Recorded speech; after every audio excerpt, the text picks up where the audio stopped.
আসসালামু আলাইকুম। আজকে আমরা পরিমাণগত রসায়নের টাইট্রেশন নিয়ে জানব। তার আগে আমার একটি রিকোয়েস্ট, আমার ভিডিওটিতে একটা লাইক, কমেন্ট, শেয়ার ও সাবস্ক্রাইব করে পাশে থেকো।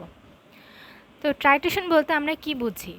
টাইট্রেশন বলতে আমরা বুঝি যে উপযুক্ত নির্দেশকের উপস্থিতিতে কোনো বিক্রিয়কের প্রমাণ বা জানা ঘনমাত্রা দ্রবণ দ্বারা অতরে অজানা ঘনমাত্রার বিক্রিয়কের ঘনমাত্রা নির্ণয় করার পদ্ধতিকে টাইট্রেশন বলা হয়। এক কথায় নির্দেশকের উপস্থিতিতে জানা দ্রবণের সাহায্যে অজানা দ্রবণের ঘনমাত্রা নির্ণয়ের পদ্ধতিকে আমরা টাইট্রেশন বলে থাকি। ঠিক আছে? তো এখানে তিনটা টার্ম আছে, একটা হচ্ছে নির্দেশক, একটা জানা দ্রবণ, আর আরেকটি হলো অজানা দ্রবণের ঘনমাত্রা নির্ণয়।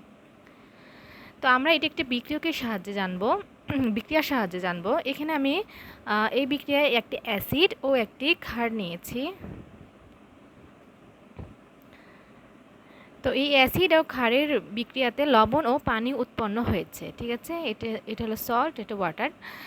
তো এই বিক্রিয়াটিতে প্রত্যেককেই 1 মোল আছে। এখন আমরা এই বিক্রিয়াটিতে স্টিওকিওমেট্রি রুলটি অ্যাপ্লাই করব। ঠিক আছে, তো আমরা স্টিওকিওমেট্রি রুল থেকে কি জানি যে স্টিওকিওমেট্রি রুলে আমরা হচ্ছে মোল সংখ্যাকে, বিক্রিয়কের মোল সংখ্যাকে তার সহগ দ্বারা ভাগ করে থাকি। তাহলে n অফ HCl আমরা লিখতে পারি equal to n of NaOH। যেহেতু প্রত্যেকের সহগে 1, সেহেতু 1 দিয়ে ভাগ করার কোনো প্রয়োজন নাই। তো আমরা এটাকে ভেঙে লিখতে পারি যে S of HCl into V of HCl equal to S of NaOH into V of NaOH।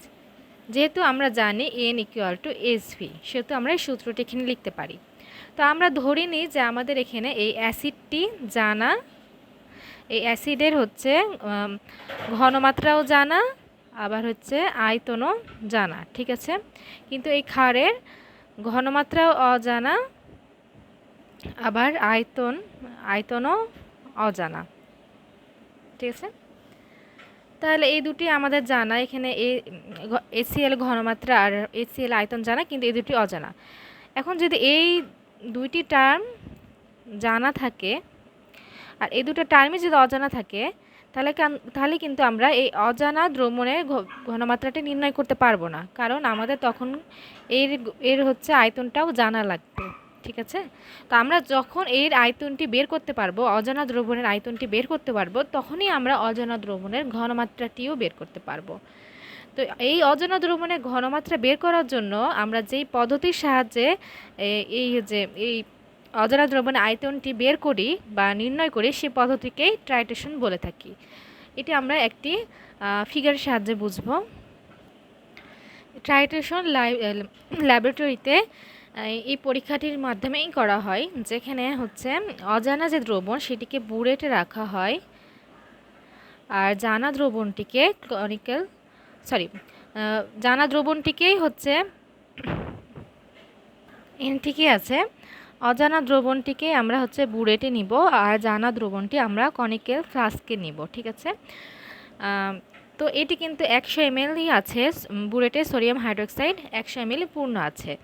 আর আমরা হচ্ছে এই HClটা কনিক্যাল ফ্লাস্কে নিয়েছি, কিছু পরিমাণ HCl নিয়েছি, ধরে নিলাম 10 ml নিয়েছি। ঠিক আছে, তো এই টাইট্রেশন শুরু করার আগে আমরা এই কনিক্যাল ফ্লাস্কে 2 বা 1 ফোঁটা নির্দেশক যোগ করব। নির্দেশক যোগ করলে কি হবে, আমরা যখন এই যে এখানে একটা চাবি থাকে, আমরা যখন এই চাবিটা আস্তে আস্তে করে ঘুরিয়ে সোডিয়াম হাইড্রোক্সাইডের দ্রবণটি ফোঁটা ফোঁটা করে HCl এর সাথে যোগ করব বা মিশ্রিত করব, তখন আস্তে আস্তে কি হবে, বিক্রিয়াটি প্রশমিত হতে থাকবে। যখন পূর্ণ প্রশমিত হয়ে যাবে, অর্থাৎ লবণ উৎপন্ন হয়ে যাবে, তখন এই বিক্রিয়াটির যে HCl কনিক্যাল ফ্লাস্কে থাকে HCl এর কালার চেঞ্জ হয়ে যাবে। এটি এই নির্দেশকের উপস্থিতিতে হয়, যার জন্য আমরা কিছু ফোঁটা নির্দেশক ইউজ করে থাকি। ঠিক আছে, তো আমরা ধরে নিই যে 80 ml আমাদের কনিক্যাল ফ্লাস্কে থাকা HCl এর কালারটি চেঞ্জ হয়ে গেছে। ধরে নিই যে হচ্ছে আগে তো ছিল সাদা, ধরে নিই যে হালকা গোলাপি হয়ে গেছে। তো বুড়েটের যেই বিন্দুতে কনিক্যাল ফ্লাস্কে থাকা দ্রবণের কালারটি চেঞ্জ হবে, সেই বিন্দুটি হবে অজানা দ্রবণের আয়তন। যেহেতু এখানে 80 ml চেঞ্জ হয়েছে, সেহেতু আমরা বলতে পারি V of NaOH is equal to 80 ml। এদিকে আমাদের HCl এর ঘনমাত্রা আয়তন দুটি জানা আছে, তাহলে আমরা এই ইজিলি স্টোইকিওমেট্রি রুলের সাহায্যে আমরা অজানা দ্রবণের ঘনমাত্রাটি নির্ণয় করতে পারবো। আশা করি আমরা সকলেই বুঝতে পেরেছি। এখন আমরা টাইট্রেশনের প্রকারভেদ নিয়ে জানবো। টাইট্রেশন মেনলি 3 প্রকার, আরও প্রকার আছে। তো প্রথমটি হলো অ্যাসিড ক্ষার টাইট্রেশন, দ্বিতীয়টি জারক বিজারক টাইট্রেশন, তৃতীয়টি আয়োডোমিতি ও আয়োডোমিতি টাইট্রেশন। এখন আমরা এই আয়োডোমিতি ও আয়োডোমিতি সম্পর্কে জানব। তো আয়োডোমিতি হলো, আয়োডোমিতিতে আমরা মনে রাখবো এই ডো বা ডু ওয়ার্ডের দ্বারা, আর আয়োডিমিতিটা আমরা মনে রাখবো আয়োডিমিতি মানে কিছু দিতে হবে, আমাদেরকে দিতে হবে, এটি দিয়ে মনে রাখবো, ঠিক আছে। যেহেতু দুটোতে আয়োডো কথাটি উল্লেখ আছে, সেহেতু আমরা বুঝতে পারছি এখানে আয়োডিনের ব্যাপার স্যাপার আছে। তো আয়োডিমিতি কাকে বলে? যে টাইট্রেশনে অন্য বিক্রিয়কের ঘনমাত্রা ব্যবহার করে আয়োডিনের ঘনমাত্রা বের করা হয় তাকে আয়োডিমিতি বলে। আর যে টাইট্রেশনে আয়োডিনের ঘনমাত্রা ব্যবহার করে অন্য বিক্রিয়কের ঘনমাত্রা বের করা হয় তাকে আয়োডিমিতি বলে। দুটো কিন্তু উল্টা, ঠিক আছে। এখানে কিন্তু আয়োডিমিতির ঘনমাত্রা মানে হচ্ছে অন্য বিক্রিয়কের ঘনমাত্রা ব্যবহার করেই আয়োডিনের ঘনমাত্রাটা বের করি, অর্থাৎ ডু এখানে বের করতে হবে। আর এই দ্বিতীয়টাতে আয়োডিমিতিতে আমরা হচ্ছে আয়োডিনের ঘনমাত্রা ব্যবহার করে, অর্থাৎ আয়োডিনের ঘনমাত্রা এখানে দেওয়া আছে, আয়োডিনের ঘনমাত্রাটি ব্যবহার করে আমরা অন্য বিক্রিয়কের ঘনমাত্রা বের করি। এটি হলো আয়োডিমিতি। এখন আমরা টাইট্রেশনের উপকরণে জানব। টাইট্রেশনে 2 ধরনের উপকরণ মেনলি থাকে উপকরণ, রাসায়নিক পদার্থ আর কাঁচ পদার্থ। তো 3 ধরনের রাসায়নিক পদার্থ মেনলি ইউজ করা হয়। একটি হলো প্রমাণ দ্রবণ। প্রমাণ দ্রবণ বলতে আমরা জানা দ্রবণকে বোঝাই, অজানা দ্রবণ আর একটি হলো নির্দেশক, ঠিক আছে।